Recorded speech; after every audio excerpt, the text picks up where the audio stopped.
Next JS का एक नया सीरीज़ एक नए बैच के साथ, और हम लोग शुरू करने जा रहे हैं नेक्स्ट जेएस के अंदर में फर्स्ट टर्म कि कैसे इंस्टॉलेशन करेंगे। तो सबसे पहले अपने कंप्यूटर में, आपके कंप्यूटर में 2-3 चीज़ों की रिक्वायरमेंट है। पहला है नोड जेएस, आपके कंप्यूटर में इंस्टॉल होना चाहिए। इसको चेक करना चाहते हो कि इंस्टॉल है या नहीं है, तो सिंपली क्या करना है,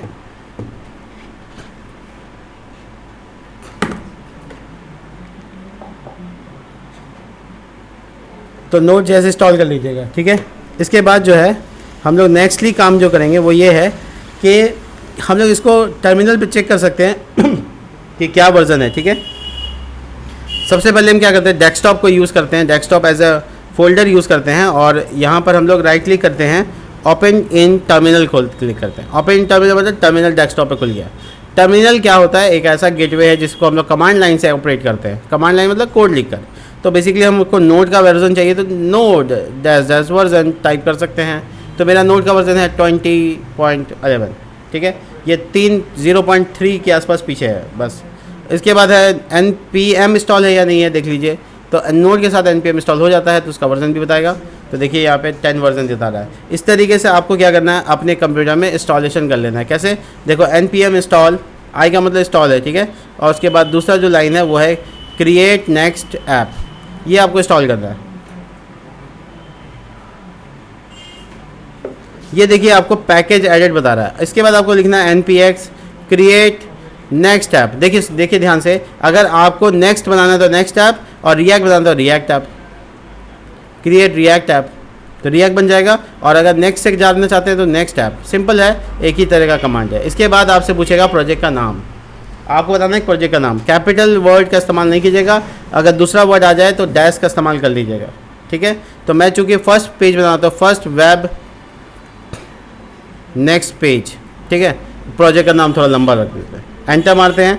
आपसे कुछ कॉमन क्वेश्चन पूछा जाएगा, जैसे टाइप स्क्रिप्ट यूज़ करना चाहते हैं आप, लिखिए नो, क्योंकि आपको टाइप स्क्रिप्ट अभी नहीं आता, आपने जावास्क्रिप्ट पढ़ा है, तो इसलिए आपने नो कर देना है। ये यस कर दीजिए, टेलविन यस कर दीजिए, एसआरसी को नो कर दीजिए, ऐप राउटर रिकमेंडेड है इसलिए इसको यस करिए, और ये यहाँ पे नो भी यस भी दोनों चल सकता है। आप एंटर मार दीजिए, वेट कीजिए इंस्टॉलेशन का, और इंस्टॉलेशन होने के बाद मिलते हैं आपसे। तब तक इस वीडियो को पॉज कर लेते हैं। तो ये देखिए सक्सेस का मैसेज, इसका मतलब ये अपना प्रोजेक्ट को बना चुका है। इसमें कुछ इन्फॉर्मेशंस आए हैं कि ये वर्जन ख़त्म हो चुका है। तो आपको क्या करना होगा, नोड को अपडेट करना होगा। खैर कोई बात नहीं, हम इस प्रोजेक्ट का फोल्डर देख रहे हैं, माई वेब नेक्स्ट पेज, ये वाला। इसको VS कोड में ओपन कर लेते हैं। कंप्यूटर में आपके VS कोड ओपन करने के लिए राइट क्लिक यूज़ कर सकते हैं, इंस्टॉल होना चाहिए। ठीक है, इसके बाद आप देख सकते हैं कि यहाँ पे आपके मोटे मोटे तौर पे 3 फोल्डर हैं। एक फोल्डर का नाम है ऐप, दूसरे का नाम है नोड मॉड्यूल, और तीसरे का नाम है पब्लिक। आप ऐसे समझो, बहुत सिंपल सा, कि आपका एक घर है, ठीक है, जिसके 3 सेक्शन हैं। पहला सेक्शन वो है जहाँ आप अपने आप को लिविंग रूम, डाइनिंग रूम और स्टोर रूम बहुत कुछ देखते हो, वो आपका ऐप की तरह है। दूसरा है पब्लिक, वो आपका गेस्ट रूम की तरह है।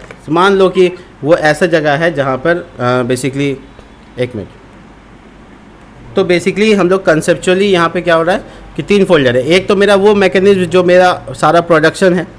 पब्लिक फोल्डर को तुम ऐसे इमेजिन कर सकते हो कि वो जगह जहाँ को एक्सेस करने के लिए पब्लिक हो सकता है। एग्जांपल के तौर पे कोई भी इसको एक्सेस कर सकता है, इसमें कोई रूल रेगुलेशन रिस्ट्रिक्शंस वगैरह नहीं है।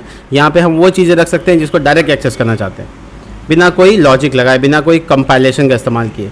जैसे कि हमारा डस्टबिन एग्जाम्पल के तौर पे बहुत बाहर घर के होता है, वो हम यूज़ कर सकते हैं। एग्जाम्पल के तौर पे कोई ऐसा शेड जो घर के बाहर होता है उसको एक्सेस लोग कर लेते हैं। और जो नोड मॉड्यूल है वो एक्चुअल मैकेनिज्म है, वो एकदम ऐसे समझो जैसे तुम्हारी वायरिंग है, तुम्हारा घर में है ना इलेक्ट्रिसिटी का वायरिंग होता है ना, वो पूरा जाल की तरह बिछा होता है। वो वैसे ही कंसेप्ट समझो कि मतलब उसको छेड़छाड़ नहीं करना है। ठीक है, अगर किया तो गड़बड़ हो जाएगा। तो मैं ऐसे एक वर्ड यूज़ करता हूँ कि नोड मॉड्यूल यूनिवर्स की तरह है, इसका कभी ख़त्म नहीं हो सकता इसके अंदर फोल्डर। मैं दिखाता हूँ आपको थोड़ा सा, देखिए, मतलब ख़त्म नहीं होगा, आपको एंड नहीं है इसका। ठीक है, तो बेसिकली हम लोग है ना ये नोड मॉड्यूल को छेड़छाड़ नहीं करेंगे। ये एक्चुअल में वो चीज़ है जिससे पूरा नेक्स्ट जेस चलता है। ये उसको सिस्टम फाइल कह सकते हो। ऐसा कह सकते हो कि ये पूरा लॉजिक, पूरा अंदर का जितना पैकेज होता है, इसमें 13-14 हज़ार पैकेज को एक जगह इंटीग्रेट किया जाता है, तब जाके एक Next.js का वो कंपोनेंट तैयार होता है। वो पार्ट है जिसको हम लोग ज़्यादा छेड़छाड़ नहीं करते। हम बाइक चलाते हैं बट इंजन में छेड़छाड़ नहीं करते, वैसे ही तो हमारा कंसेप्ट ये है कि हम नोड मॉड्यूल को टच नहीं करेंगे। पब्लिक फोल्डर क्या है? पब्लिक फोल्डर के अंदर कुछ भी डाल दोगे, उसको डायरेक्ट एक्सेस कर सकते हो। पहले ये सीखते हैं कि प्रोजेक्ट को रन कैसे कराते हैं। तो इसके लिए हम लोग को ज़्यादा कुछ नहीं, बस अपना एक टर्मिनल ओपन कर लेना है, यहाँ पे न्यू टर्मिनल, और जैसे न्यू टर्मिनल पे क्लिक करेंगे तो टर्मिनल पे यहाँ पे npm run dev, ईजी आसान, ठीक है, npm run dev। इसके बाद क्या होगा कि यहाँ पे लोकल होस्ट पे बस क्लिक करना है, और क्लिक करके आपके ब्राउज़र पे वो पूरा प्रोजेक्ट आ जाएगा। वेलकम पेज है इसके पास बना हुआ पहले से, आप देख सकते हो। नेक्स्ट पेज, Next.js का एक वेलकम पेज आपके सामने आ जाएगा, जिसका मोटा मोटा तौर पे मतलब है कि सब कुछ ठीक ठाक चल रहा है। तो ये आपका Next.js है जो वर्सल कंपनी की तरफ से तैयार किया गया एक पूरा फ्रेमवर्क है, काम करता है रिएक्ट लाइब्रेरी के ऊपर, ठीक है। तो यहाँ पे एक चीज़ लिखा हुआ है कि getting start editing bye app/page.js, यानी अगर आपको कुछ चेंजेस करने हैं तो आपको ऐप के पेज के अंदर जाना है, जो कि अभी हम नहीं जा रहे हैं। हम देखना चाहते हैं ये सब क्या है, तो ये सब क्या मामला है। तो देखो पब्लिक के अंदर कुछ भी डालेंगे ना, उसको हम डायरेक्ट एक्सेस कर सकते हैं। फॉर एग्जांपल मैं एक छोटा सा फ़ोटो लेता हूँ, यहाँ से कहीं से फ़ोटो ले लेता हूँ। देखो एक पहाड़ का फ़ोटो है यहाँ पे बीजी नाम से, आउटपुट देख लो, ठीक है। इस पहाड़ के फ़ोटो को उठाता हूँ, कट करता हूँ, अपने प्रोजेक्ट फोल्डर के पब्लिक फोल्डर में जाता हूँ। प्रोजेक्ट के अंदर थोड़ी बाहर है, पीजी नाम है, हम इसको एक्सेस करने की कोशिश करते हैं। देखो /simplebg.png, png था jpg था, ये याद नहीं, jpg, क्या बात है। तो मतलब अपने प्रोजेक्ट के ऊपर हम पब्लिक फोल्डर को सिर्फ स्लैश देकर एक्सेस कर सकते हैं। इसमें versal.png फाइल है, svg फाइल है, उसको आप ऐसे एक्सेस कर सकते हैं, ठीक है। यानी जितना कुछ आप पब्लिक में रखेंगे बस स्लैश लगा के एक्सेस कर सकते हैं, ठीक है। इसीलिए इसको पब्लिक कहा गया, यानी वो चीज़ जिसका कोई सिक्योरिटी लेवल नहीं हो, आराम से कोई भी एक्सेस कर सके, उस एसेट्स को, उस रिसोर्स को पब्लिक फोल्डर में डाल देना है आसानी से। अब आते हैं ऐप फोल्डर के अंदर की बात करते हैं। चूँकि हमको बात करने नहीं है नोड मॉड्यूल पे, बाकी जो बाहर का फाइल सब है आप भूल जाइए कि कुछ है, आपको ध्यान नहीं देना, ऐसे इग्नोर करना है। जैसे गुस्सा हुआ हुए लोगों से तो आप इग्नोरेशन डालते हैं, वैसे ये डाल दीजिएगा, बोलिएगा कि कुछ नहीं, हमको क्या पता। अब आते हैं ऐप फोल्डर के अंदर। इसके फोल्डर के अंदर में एक है favicon.io, एक है global CSS, ये लग रहा है, नाम से लग रहा है कि CSS फाइल है, और इसके बाद है layout.js, जिसके बारे में हम लोग धीरे धीरे बात करेंगे, और एक पे है page.js, जो आपके लिए पहला मेन पेज है। जो आपका पेज में कोड दिख रहा है या आउटपुट दिख रहा है, वो इस पेज की वजह से दिख रहा है। देखिए वही सब लिखा हुआ है, गेटिंग स्टार्ट बाय एडिटिंग, और उसके बाद app/j, वही कोड। और इसमें दिख रहा है आपको टेलविंड का CSS, टेलविंड है, तो ये तो समझ में आ रहा है। लेकिन हमको इसको चेंज नहीं करना है, हमको बस पूरा मिटा देना, पूरा। ऐसे ही जैसे आपने नया पर्स खरीदा हुआ, उसके अंदर बहुत सारा कचरा भरा हुआ होता है पहले से, तो आपको निकाल के फेंक देना है, उसके बाद आप शुरू कर सकते हैं। हालांकि ये कचरा नहीं है, कि वेलकम पेज है, बट आपकी ज़रूरत नहीं है, ठीक है, आप इसको हटा दीजिए। मैं पर्स लेने गया था, उसमें ATM था बहुत सारा, पहले से कागज़ का टुकड़ा था, ठीक है।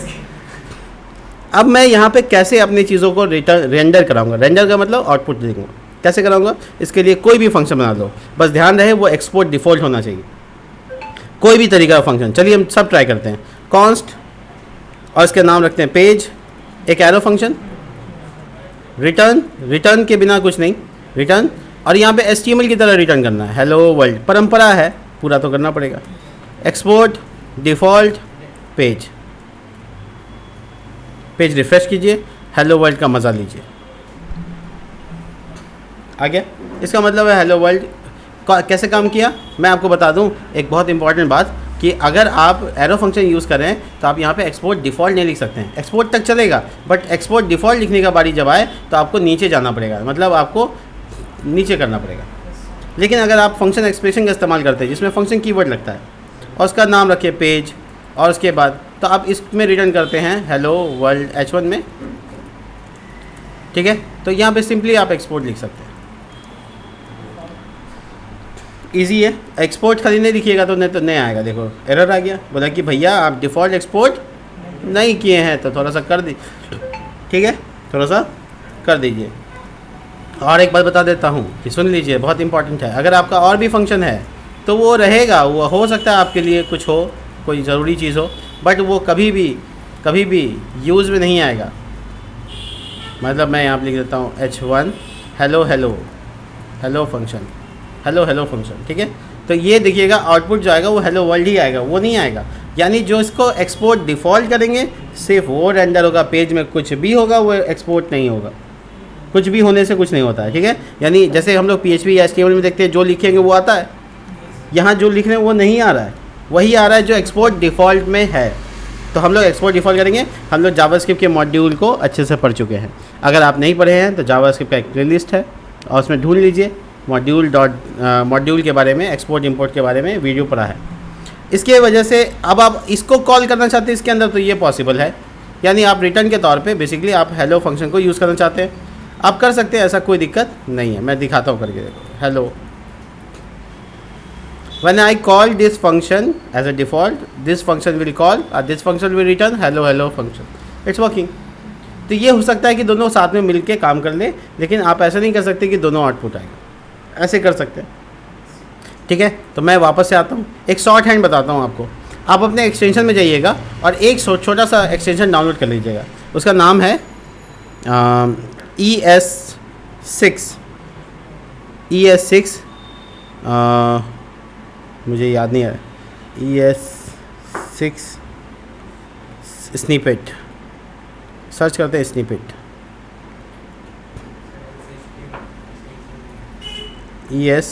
मैं देख लेता हूँ, मुझे एग्जैक्ट याद नहीं आ रहा है। मैं एक्चुअली भी इंस्टॉल कर चुका, हाँ ये ES7 प्लस नेक्स्ट ये सब कुछ स्निपेट, ठीक है। ES7 सर्च कीजिएगा तो मिल जाएगा आपको। तो इसको इंस्टॉल कर लीजिएगा अपने एक्सटेंशन के तौर पे, ES7 प्लस ऐसे सर्च कीजिएगा तो मिल जाएगा, प्लस साथ में देखिए ये मिल गया। इसको इंस्टॉल कर लीजिएगा, ये पैकेज है मेरा इंस्टॉल है पहले से। इसका फ़ायदा क्या होगा कि अगर आपको कंपोनेंट बनाना होगा तो आप सीधे देखिए R मतलब रिएक्ट, A मतलब एरो फंक्शन, F मतलब फंक्शन, C मतलब कंपोनेंट, E मतलब export, RAFCE, R react arrow function component export एक साथ। देखिए क्या हुआ। तो इसमें आपको रिएक्ट इंपोर्ट करने का काम नहीं है, बाकी सब काम है। तो आप शॉर्ट हैंड में जा सकते हैं, इतना कुछ आपको करके मिल जाएगा। RAFCE, ठीक है। FCE भी यूज़ कर सकते हैं, बट RAFCE जल्दी से देखिए, ठीक है। तो इससे आपको इतना लिखा हुआ आ जाएगा, आप थोड़ा सा मेहनत कम करेंगे, बट हम आपको शुरू में रिकमेंड करेंगे कि आप ना मेहनत लगा के रखिए। एक्सपोर्ट डिफ़ॉल्ट मेरी तरह लिखिए एकदम ऐसे ही, उसके बाद पेज नाम रखिए इसका, और रिटर्न जो भी आपको बनाना है हेलो वर्ल्ड, ठीक है। तो मोटे मोटे तौर पे काम हो गया, और देखो ये हेलो वर्ल्ड यहाँ पे लग गया। तो ये है आपका पूरा कंसेप्ट जिसको हम लोग यूज़ कर सकते हैं आगे के फर्दर चीज़ों में, ठीक है। अब हम लोग सीखेंगे कि पहले कंपोनेंट बनाना कैसे है। देखो कंपोनेंट बोलते हैं किसको, ये समझ लेते हैं पहले।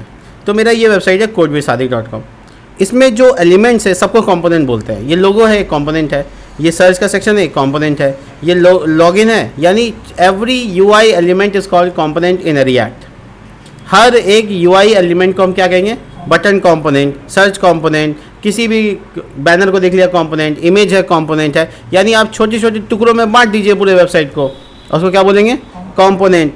हम लोग पूरी कंपोनेंट को कहीं से भी एक्सेस कर सकते हैं। ये पैराग्राफ कंपोनेंट, ये देखो ये सब सिमिलर है ना, 1 2 3 4 सब एक जैसा जैसा दिख रहा है। तो ये रिएक्ट में एक ही बार बनेगा, ये सब का सब जो दिख रहा है आपको सब एक जैसा है, सब का सब रिएक्ट में एक बार बनेगा। तो इससे क्या हो, रीयूजेबिलिटी बढ़ जाता है।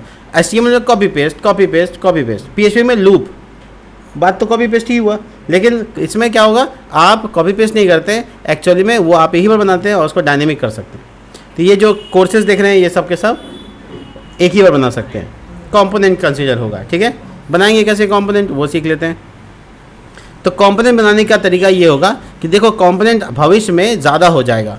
कोई चीज़ ज़्यादा हो जाए तो उसको पन्नी में लपेट के रखा जाता है, या डब्बे में डाला जाता है, या बोरा में डाल दिया जाता है। तो एक तो कंटेनर होना चाहिए उसको स्टोर करने के लिए। तो बड़ी आसानी से एक कंपोनेंट नाम का फोल्डर बना लो, कहीं भी बना सकते हो, बाहर अंदर कहीं बना दो, कोई रिस्ट्रिक्शन नहीं है इसमें। अच्छा क्या होगा, अच्छा ये होगा घर के अंदर रखा जाए, क्या बाहर से बढ़िया नहीं लगेगा, चोरी होने का डर होता है। तो बेसिकली अंदर में एक तो फोल्डर बना लो कंपोनेंट नाम से, बन गया। अब ये कंपोनेंट में सारा कंपोनेंट डाल दो। कंपोनेंट बनाने के कुछ रूल है जिस पर ध्यान देना है। फाइल का नाम आप जैसे चाहो लिखो, कोई दिक्कत नहीं, फाइल का नाम में कोई रूल नहीं है। बस आप अपना नाम जो लिखना लिखो और लास्ट में एक्सटेंशन के तौर पे JS या JSX दोनों लगा सकते हो। JS भी अलाउड है और JSX भी अलाउड है, कोई दिक्कत नहीं, ठीक है। .js लगा दिया। अब इसके अंदर कंपोनेंट एक बनाओ या 1000, कोई दिक्कत नहीं है। 1000 बनाओगे 1000 बार फंक्शन बनाना है, एक बनाओगे एक बार फंक्शन बनाना है। हमको यहाँ पे लिखना है एक्सपोर्ट डिफ़ॉल्ट फंक्शन। अब फंक्शन का नाम लिखने में अब ट्विस्ट है। कंपोनेंट जब जावास्क्रिप्ट के अंदर रिएक्ट में कर रहे हैं तो उसका पहला अक्षर कैपिटल लिखें। क्यों ऐसा करेंगे? क्योंकि ये HTML टैग की तरह यूज़ होता है। तो स्मॉल कर देंगे तो ये HTML समझेगा, कैपिटल करेंगे तो ये कंपोनेंट समझेगा। तो हम जैसे हेडर नाम रख रहे हैं तो H कैपिटल, और दूसरा नाम कोई हुआ तो ऐसे सेकंड कैपिटल, ये वाला मेथड यूज़ करना है। इसको कैमल केस के तौर पे देखते हैं। इसके बाद हम लोग छोटी ब्रैकेट डाल के इसको ऐसे कर देंगे। रिटर्न करना है, जो भी हमको रिटर्न करना है वो डालिए क्या मतलब हम एक पूरा का पूरा लॉजिक लिख देते हैं। पूरा टेलविंड CSS पे लिख रहे हैं, ठीक है। देखो डिव, ये कैपिटल में नहीं है स्मॉल में, डिव क्लास नेम। एक इंटरेस्टिंग बात, क्लास नहीं क्लास नेम लिखना है, ठीक है, क्योंकि JSX में क्लास नहीं होता है, क्लास नेम होता है। इसके बाद हम लोग फ्लिक्स लगाएंगे, फ्लिक्स -1 लगाइए। ये सब आपको पता है, मुझे ये सब बताने की ज़रूरत नहीं है। पेडिंग लगाइए, PX10 लगाइए, और ये देखिए। और इसके बाद हम लोग कोई भी प्रोजेक्ट का नाम जो भी हम लिखना चाहते हैं वो आप लगा सकते हैं। जैसे कि अभी फ़िलहाल पैराग्राफ में लिखते हैं क्लास नेम text-white, और यहाँ लिख देते हैं my first web page. Easy, ठीक है। अब इसको ये एक कंपोनेंट बन के तैयार हो गया, इसको हम लोग यूज़ करना चाहते हैं। यूज़ करने का तरीका बहुत आसान है, इतना आसान है कि हम लोग इस कंपोनेंट को यहाँ यूज़ करना चाहते हैं। ध्यान रखिएगा, कैपिटल वाला बात नहीं भूलिएगा। दूसरा ये कि आपको जब यूज़ करना है तो आप सिंपली उस फाइल का नाम लिखिए, उस फंक्शन का नाम लिखिए H कैपिटल लगा के। आपको ढूंढना होगा वो लाइन जिसमें कंपोनेंट्स इंपोर्ट हो रहा है। यहाँ देखिए दिख रहा है ./component/header। तो ये बहुत सारा पाथ जहाँ से आ रहा है, हेडर जो इस जगह से आ रहा है जहाँ आपने बना रखा वो वाला पे क्लिक करना है। इससे आपका इंपोर्ट लाइन कंप्लीट हो जाता है, और जैसे इंपोर्ट लाइन कंप्लीट होगा तो आपको सेल्फ क्लोजिंग टैग की तरह यूज़ करना है, क्योंकि इसका एंडिंग टैग नहीं है। तो आपको स्लैश लगाना है। ये मैंडेटरी है यहाँ पे जावास्क्रिप्ट में कि जिसका एंडिंग टैग नहीं उसके लास्ट में स्लैश लगाना पड़ेगा। जैसे इनपुट में, इमेज टैग में, ये सब में मैंडेटरी है। छोड़ दीजिएगा तो एरर आ जाएगा। देखिए हेडर बनके तैयार हो गया। आप इस हेडर को जितनी बार चाहें बना सकते हैं, लेकिन एक बात याद रखिएगा कि जो रिटर्न होगा वो एक ही नोड होना चाहिए। मतलब डॉम के हिसाब से बता रहे हैं, एक ही नोड होना चाहिए। अगर मैंने ऐसे 2 बार डुप्लीकेट कर दिया तो एरर आ जाएगा। क्यों? क्योंकि अभी यहाँ 2 नोड हो गया है। इसका पैरेंट करके एक नोड करना है आपको। तो आप क्या कीजिए, इस दोनों को एक डिव में डाल दीजिए। सिंपल है, एक डिव लिखिए और उसके अंदर डाल दीजिए। अब हो गया एक नोड। रिटर्न कितना हो रहा है? नोड, एक नोड, उसके अंदर 2 नोड है तो 2 बार आ गया। तो आपको याद रखना है कि एक सिंगल ही नोड प्रिंट होना चाहिए। तो एक प्रॉब्लम हो जाता है जब हम डिव लगाते हैं, तो क्या प्रॉब्लम होता है, जब हम राइट क्लिक करके इंस्पेक्ट करके देखेंगे तो समझ में आएगा। एक्स्ट्रा डिव एक ऐड हो गया जिसका ज़रूरत नहीं है एक्चुअली। देखो है ना, बॉडी के जस्ट बात होना चाहिए था, लेकिन एक्स्ट्रा डिव है। तो इसको इग्नोर करने के लिए तुमके पास है रिएक्ट फ्रेगमेंटेशन का तरीका। रिएक्ट फ्रेगमेंटेशन क्या करता है, उसमें आपको डिव लिखने की ज़रूरत ही नहीं है, बस शुरू करना बंद करना ऐसे। एम्प्टी टैग बोल सकते हो शुरू। एम्प्टी टैग डाला, देखो काम हो गया। देखो एक्स्ट्रा डिव नहीं है, डायरेक्ट आपका हेडर आएगा। देखो रिफ्रेश करो, देखो डायरेक्ट आपका हेडर आ रहा है, बॉडी के जस्ट बाद आ रहा है, यानी आपको कोई दिक्कत नहीं आने वाला। तो ये वाला फीचर काफ़ी अच्छा रहेगा, आप यूज़ कर सकते हैं। जितना कंपोनेंट चाहो बना सकते हो। मैं आपको एक और बना के दिखाता हूँ। देखो नाम रख रहा हूँ cart.jsx। JS लिखा वो भी काम कर रहा है, JSX लिख रहे हैं वो भी काम करेगा। इसका शॉर्ट हैंड यूज़ करते हैं। देखो ये जो इंपोर्ट लाइन रिएक्ट का एक्चुअल में नेक्स्ट में ज़रूरत नहीं है, तो इसलिए हटा दें। अब आप यहाँ पे जो डिज़ाइन देना चाहते हैं दीजिए। देखिए क्लास नेम, और मैं लिखता हूँ फ्लिक्स-कॉल, पेडिंग थोड़ा सा, बॉर्डर थोड़ा सा, और हो गया। अब यहाँ पे H2 का इस्तेमाल करते हैं। क्लास नेम लगाना, क्लास कहीं नहीं लगना, क्लास नेम, ठीक है। इसके बाद text-2xl, बहुत कुछ पहले से सीख के आए हो, वो सब सीख रहे थे तुम यहाँ के लिए। H4 में टोटल स्टूडेंट, ठीक है। तो ये एक तरह का कार्ड बन गया, राइट। इसका जो C है स्मॉल है, कैपिटल रखना है। ध्यान रखिए एक्सपोर्ट के टाइम में भी कैपिटल ही होगा, नहीं भूलना है। कंपोनेंट का हमेशा पहला अक्षर कैपिटल लिखना है। इसके बाद हम कहाँ यूज़ करेंगे इसको, ऑफकोर्स यहाँ यूज़ करेंगे, बट ऐसे नहीं यूज़ करेंगे। एक डिव बनाएंगे, क्लास नेम लगाएंगे, ग्रीड डालेंगे, ग्रीड के अंदर ग्रीड कॉल्स डालेंगे, और कितना ग्रीड बताएंगे, 4 मान लो। एक लाइन में कितना चाहिए, 4। गैप देना है, दे दीजिए। अब मैं उस कार्ड को कॉल करता हूँ। कैसे कॉल कर रहा हूँ? उसके क्लास, उसके फंक्शन के नाम से। देखिए कंपोनेंट कहाँ से कॉल हो रहा है, बहुत सारा कार्ड आ रहा है बट पहला वाला सही है, स्लैश हो गया। कितना कार्ड चाहिए? आउटपुट देखिए आपके सामने, आउटपुट कितना कार्ड आया। ये जो आपको बॉर्डर वॉर्डर आ रहा है ना, ग्लोबल CSS में से आपको इसको हटा देना चाहिए, या फिर खाली एक लाइन लिख दीजिए यहाँ पे कि बॉडी का टैग और हेडर का टैग, हेड का टैग, बॉडी का टैग, हेड का टैग और रूट का टैग, ये तीनों का रूट में, रूट का टैग नहीं, रूट में हाइट जो होगा वो 100 VH होगा। बस इतना बात लिख दीजिए, वो जो बॉर्डर गड़बड़ा रहा है वो ठीक हो जाएगा। अब आपको एक छोटा सा वाइट रंग का बॉर्डर दिख रहा है इसमें, अब उसको पैडिंग वेडिंग देके थोड़ा सुधार दीजिए, अच्छा दिखेगा। देखिए P5। अब आपको चारों तरफ से दिखना चाहिए। बॉर्डर नज़र नहीं आ रहा है, कोई बात नहीं, आप आइए कार्ड के पास, जहाँ पे आपका कार्ड बना हुआ है वहाँ पे बॉर्डर का कलर चेंज कर दीजिए।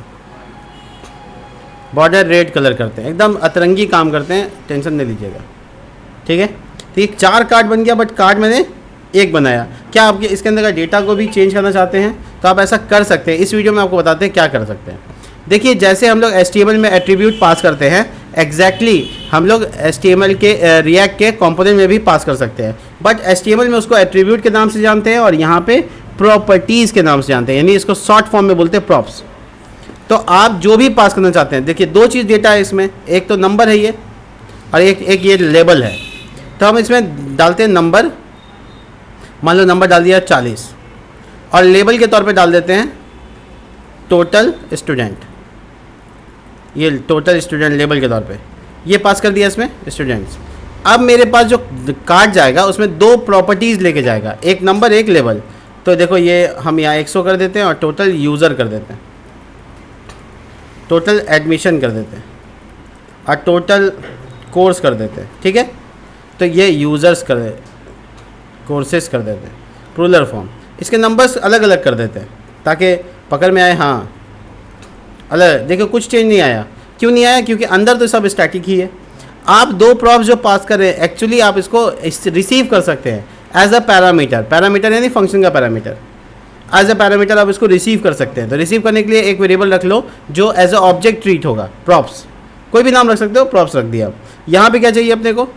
नंबर चाहिए, तो लिखेंगे प्रॉप्स, उसका ऑब्जेक्ट का नाम क्या होगा? नम, सॉरी नंबर, नंबर या नम, सिर्फ नम। तो ये नम किसका नाम लिख रहे हैं? जब हम लोग इसको यूज़ कर रहे थे नम नाम से, ये देखो, ठीक है। और उसी तरीके से नाम की जगह टोटल स्टूडेंट की जगह पे यहाँ दिखते हो क्या लिखे? प्रॉप्स डॉट लेबल, जो उसका नाम रखे थे, चेक करो, वाह, चारों डेटा डायनेमिक, मतलब डिज़ाइन एक हुआ, बार बार रिपीट। आपको याद है आप जब उसमें करते थे HTML में तो इसको कॉपी पेस्ट करता है, टन टन टन, ये नहीं करना है, ये यहाँ पे ऑप्टिमाइज़ हो जाता है। बच्चों का खेल नहीं है वेब डेवलपमेंट, ठीक है ना। जिनको लगता है वेब 3 पे काम हो जाएगा, W3 स्कूल पे जाएंगे, कॉपी पेस्ट करेंगे, वेबसाइट बन जाएगा, उनको बोलिए चलो बनाओ, हम बताते हैं कैसे बनाना है, ठीक है। उसको टास्क दे दिए, बना के दिखा देते, बन जाएंगे। खैर, तो बेसिकली कार्ड ये एक कंपोनेंट के तौर पे ट्रीट हुआ, एक डायनेमिक कंपोनेंट बन गया, यानी कि हम इसमें प्रॉप्स भी पास कर दिए। प्रॉप्स पास करना और आज कंपोनेंट बनाना सीखे हैं। मिलते हैं नेक्स्ट वीडियो में, थोड़ा लंबा हो गया लेकिन कल से ध्यान रखेंगे इस बात का। तब तक ले बाय।